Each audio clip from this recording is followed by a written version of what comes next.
గురూజీ 72 గంటల్లోనే ఫోన్ లోని అద్భుతమైన జ్యోతిష్య పరిష్కారం చూపిస్తారు. నమ్మండి, నమ్మకపోండి, ఇది నిజం. శ్మశాన కాళి రుద్ర చౌడీదేవి ఆరాధకులు నంబర్ 1 వశీకరణ స్పెషలిస్ట్. గురూజీ మనిషి పుట్టుక నుండి చనిపోయే వరకు వచ్చే అన్ని క్లిష్టమైన సమస్యలకు పరిష్కారం ఇక్కడ లభిస్తుంది. విద్య, ఉద్యోగం, వ్యవహారం, స్త్రీ ప్రేమ, పెళ్లి, సంతానం, స్త్రీ పురుష వశీకరణం, భూవశం, భార్యాభర్తల కలహాలు, కోర్టు సమస్యలు, విడాకుల సమస్యలు, చేతబడి, అప్పుల బాధ, ఇంకా మీకు ఎలాంటి సమస్యలు ఉన్నా 72 గంటల్లోనే శాశ్వత పరిష్కారం చేయబడును. ఓం మహాగణాధిపతయే నమః. ఓం గురుభ్యో నమః. ఓం శ్రీమాత్రే నమః.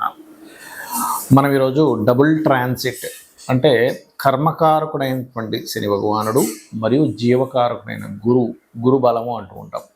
ఆ రెండు గ్రహాలు గనక ఒక భావం మీద గనక కాన్సన్ట్రేషన్ చేస్తే, దృష్టి గనక పడినట్లయితే ఆ భావం ఫలకృతం అవుతుంది. ఆ రకంగా ప్రతి లగ్నానికి, లగ్నం తెలియని వారు రాశిని చూసుకోండి, బట్ లగ్నమే ప్రధానం. ప్రతి లగ్నానికి ఆ రెండు గ్రహాలు ఏ భావం మీద కాన్సన్ట్రేషన్ చేస్తున్నాయి. ప్రస్తుతం శని భగవానుడు మీన రాశిలో సంచరిస్తున్నాడు. అదేవిధంగా గురువు మిథునంలో ఉన్నాడు. ఈ రెండు కూడా ధనుసు రాశి నుంచి వస్తున్నాయి. కాబట్టి ప్రతి లగ్నానికి అది ఎన్నో భావం అవుతుంది. తద్వారా చూడండి, మనకి చాలా విషయాలు సెటిల్ అయ్యే ఉంటాయి లైఫ్లో. అంటే ధనం సంపాదన కానివ్వండి, లేకపోతే సంతానం పొందడం కానివ్వండి, లేనట్లయితే వివాహం అవ్వడం కానివ్వండి, జాబ్లో సెటిల్ అవ్వడం కానివ్వండి, లేనట్లయితే బిజినెస్లో సెటిల్ అవ్వడం కానివ్వండి, ఇట్లాంటి అనేకమైనటువంటివి కొన్ని గొడవలు సెటిల్మెంట్ అవ్వడం కానివ్వండి, వీటన్నిటికీ కూడా ఒక్కొక్క లగ్నానికి ఏ ఏ గ్రహాల యొక్క స్థితి ఎలా ఉంది అనేటువంటిది ఒకటి. మరియు కుజుడు కేతువు కలుస్తున్నారు. ఈ శని గురువుల యొక్క ప్రభావం అనేటువంటిది మాత్రం కంప్లీట్గా మీకు సంవత్సరం పాటు ఉంటుంది. నెక్స్ట్ ఇయర్ మే 2026 మే వరకు. కాకపోతే కుజకేతువుల యొక్క కలయిక 2 నెలల చిల్లర ఉంటుంది. కాబట్టి ఈ 2 నెలల పాటు అంటే ఆల్మోస్ట్ జూన్, జూలై, మే 15వ తేదీ నుంచి దీని ప్రభావం 20వ తేదీ నుంచి చూపిస్తుంది. కాకపోతే జూన్, జూలై నుంచి ఉండేటువంటి ప్రభావం ఏమిటి, గోచార పరంగా కూడా దేశకాలమాన పరిస్థితుల్లో కూడా ఎటువంటి ప్రభావం చూపిస్తుంది అనే విషయాలు ఇప్పుడు మనం తెలుసుకుందాం. మిథున లగ్నము, మిథున రాశి, మిథునం వారికి కనుక చూసుకున్నట్లయితే ఇక్కడ ఎప్పటి నుంచో వివాహ సంబంధించినటువంటి విషయాలు ముందుకు మూవ్ అవ్వనటువంటివి మీకు ఇప్పుడు మూవ్ అవుతాయి. అంటే వివాహ ప్రయత్నాలు మీకు సక్సెస్ అవుతాయి. మరియు పార్ట్నర్షిప్స్, చూడండి, పలానా పని అవ్వాలండి, పలానా దానికి ఫండ్ కావాలి, ఎవరైనా పార్ట్నర్స్గా వస్తే బాగుండు, లేదా ఒక ప్రాజెక్ట్ స్టార్ట్ చేస్తున్నాం, ఆ ప్రాజెక్ట్కి ఎవరైనా ఇంత షేర్, వాళ్ళ షేర్ వస్తే బాగుండు అనుకునేటువంటి వారికి చాలా చాలా బాగుంటుంది. అందులో ఎటువంటి సందేహం లేదు.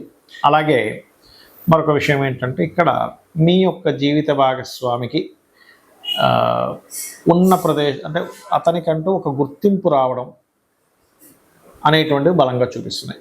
జీవిత భాగస్వామి కావచ్చు, బిజినెస్ పార్ట్నర్స్ కావచ్చు, వాళ్ళ యొక్క సహకారం, వాళ్ళకు గుర్తింపు అనేటువంటిది బలంగా చూపిస్తుంది.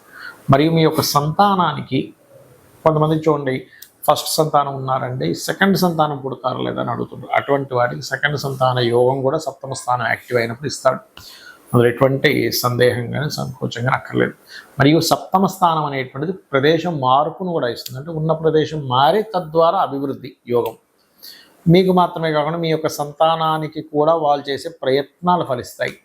మేనమామ వరుస వాళ్ళకి కాస్త ఫైనాన్షియల్ గ్రోత్ అనేటువంటిది కూడా ఇక్కడ కలగనుంది. అందులో ఎటువంటి సందేహం లేదు. అలాగే ఇక్కడ 3వ స్థానంలో, అంటే మిథునం వారికి పరాక్రమ స్థానము, ప్రయత్న స్థానంలో కుజుడు, కేతువు ఉన్నారు. ఈ కుజకేతువులు ఉన్నప్పుడు ఏమవుతుందంటే, మనం మాట్లాడేటువంటి మాట, కమ్యూనికేషన్, అగ్రిమెంట్స్, ఈ యొక్క అంశాల్లో కాస్త జాగ్రత్తగా ఉండండి. 3వ స్థానం అనేటువంటిది ఎలాంటిదంటే, మనం గబుక్కున ఒక మాట అనేసిన తర్వాత అది వెనక్కి తీసుకోవాలి. చూడండి, అది ఎంత ప్రమాదం అంటే, మాట అనేటువంటిది ఒక నది పైనుంచి పర్వతాల నుంచి కింద దూకింది అనుకోండి, దాని మళ్ళీ వెనక్కి వేయలేము ఆ వాటర్ని తీసుకెళ్ళి. అది ఇంకా నది అక్కడి నుంచి ప్రవాహం వచ్చింది, కిందకి వచ్చిందంటే అలా వెళ్ళిపోవడం, కానీ వెనక్కి అలా వెళ్ళదో, మాట అటువంటిది, గుర్తుపెట్టుకోండి. అప్పుడు చాలా జాగ్రత్తగా ఉండాలి. అలాగే మరి ఈ అగ్రిమెంట్స్, ఒక్కోసారి కొంతమంది అంటుంటారు, ఏమంటే మాకు ఎప్పుడు అదే పని అండి, అగ్రిమెంట్స్ చేసుకోవడమే ఉంటుంది, మరి ఇప్పుడు మేము ఎలాగా అగ్రిమెంట్స్ ఆపేయమంటారా అంటే, అత్యవసరమైతే మాత్రం గణపతిని, స్కందుని తలుచుకొని అగ్రిమెంట్స్ చేయండి. అదర్వైజ్ వీలైనంత మటుకు కొంచెం దూరంగా ఉండడమే మంచిది. ఇక మీరు నిత్యము కూడా అమ్మవారి యొక్క నామస్మరణలో, ముఖ్యంగా కనకాంగత కేయూర కమనీయ భుజాన్వితాయ నమః అనే మంత్రం చేసుకుంటే అన్ని విధాలు బాగుంటుంది. ముందుగా ఈ కుజకేతువుల యొక్క ప్రభావం వేటి మీద చూపిస్తుంది? మనం గతంలో 2-3 నెలల క్రితం విశ్వవసునామ సంవత్సర ఫలితాలు చెప్పుకున్నప్పుడు కూడా చెప్పుకున్నాము. కొన్ని పార్టీల్లో చీలికలు రాబోతున్నాయని ఇప్పటికీ ఆ వీడియోలు ఉన్నాయి. 3 నెలల క్రితం 2 నెలల క్రితం చెప్పినటువంటివి. సో ఖచ్చితంగా పార్టీల్లో, ఎందుకంటే ఈ సంవత్సరానికి అధిపతి రవి కాబట్టి, గవర్నమెంట్కి, ప్రభుత్వానికి, రాజకీయాలకి రవి కాబట్టి, దాని మీద కేతు వస్తున్నాడు కాబట్టి ఖచ్చితంగా చీలికలు ఏర్పడతాయి. కొత్త పార్టీలు కూడా వస్తాయి, అందులో ఎటువంటి సందేహం లేదు. మీరు గుర్తుపెట్టుకోండి, కొత్త పార్టీలు స్థాపన అనేటువంటి 100% జరగనుంది. అలాగే ఈ కుజకేతువుల యొక్క ప్రభావం అనేటువంటిది ముఖ్యంగా మనకిప్పుడు పెహల్గాం దాడి తర్వాత అలర్ట్నెస్ కూడా పెరిగింది చెప్పాలంటే.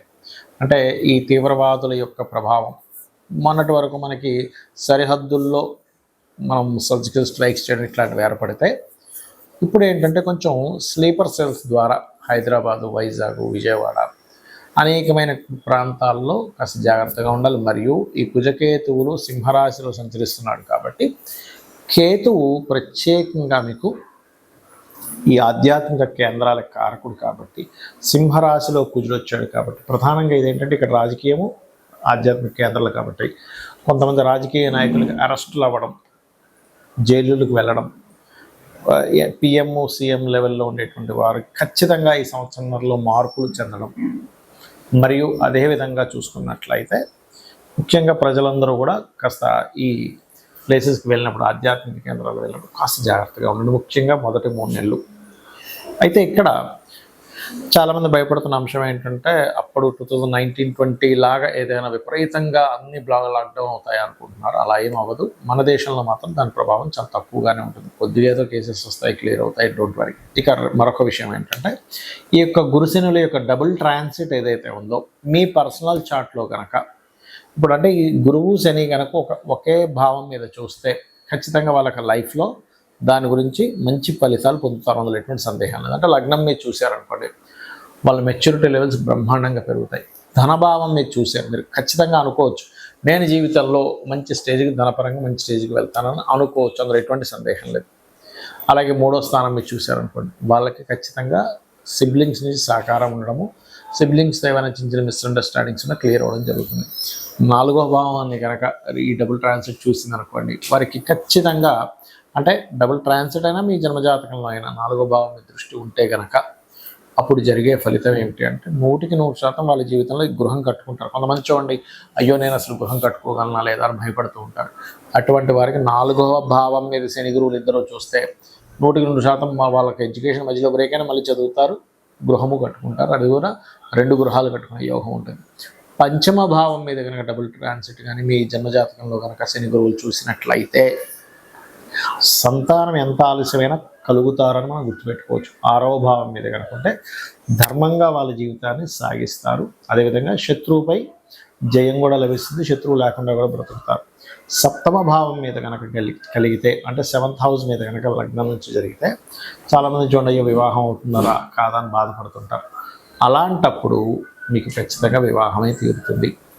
అదేవిధంగా 8వ మీద అయితే దీర్ఘాయుర్దాయాన్ని, భాగ్యస్థానం మీద అయితే బ్యాంక్ బ్యాలెన్స్ని పెంచడం, హైయర్ ఎడ్యుకేషన్కి 10వ స్థానం అయితే టీచింగ్ లైన్స్లోని, ట్రైనింగ్, కన్సల్టెన్సీ లైన్స్లోకి వెళ్ళి సెటిల్ అవ్వడము, అదేవిధంగా మంచి గురువుగా పేరు తెచ్చుకోవడం, ధార్మికమైనటువంటి జీవితాన్ని గడపడము. 11వ భావం మీద అయితే బిజినెస్లో ఒక్కసారి కాకపోతే ఒకసారైనా ఖచ్చితంగా సక్సెస్ అయి చూపించడము. 12వ స్థానం మీద కనుక డబుల్ ట్రాన్సిట్ ఉన్నట్లయితే ఎవరికైనా కానీ వారు 100% విదేశాలకు వెళ్ళడము, విదేశాల్లో ఉద్యోగం చేయడం జరుగుతుంది. అయితే ఇక్కడ సమ్ టైమ్స్ కొన్ని లగ్నాలకు గురువు శుభుడు అయితే కొన్నిటికి శని శుభుడు అవుతాడు. అలాంటప్పుడు ఒక్కోసారి గురువు బాగా యోగిస్తే ఒక్కోసారి శని యోగించినప్పుడు, శని కనుక మీకు పాపయ్యాడు, పాప స్థానాల్లో ఉన్నప్పుడు శనగలు దానంగా ఇవ్వండి. శని అయితే కనుక నువ్వులు దానంగా ఇవ్వండి, గురువు అయితే శనగలు దానంగా ఇవ్వండి. ఇలా దానం చేయిస్తూ కాలభైరవ అష్టకము, దక్షిణామూర్తి ఆరాధన కనుక చేసినట్లయితే మీకు డబుల్ ట్రాన్సిట్ యొక్క ఫలితం కూడా పరిపూర్ణంగా వస్తుంది, ఆనందదాయకంగా ఉంటారు. మరియు ఆ లలితాంబిక అమ్మవారి యొక్క అనుగ్రహం మీకు పరిపూర్ణంగా కలగాలని మనస్ఫూర్తిగా మరోసారి కోరుకుంటూ శ్రీమాత్రే నమః.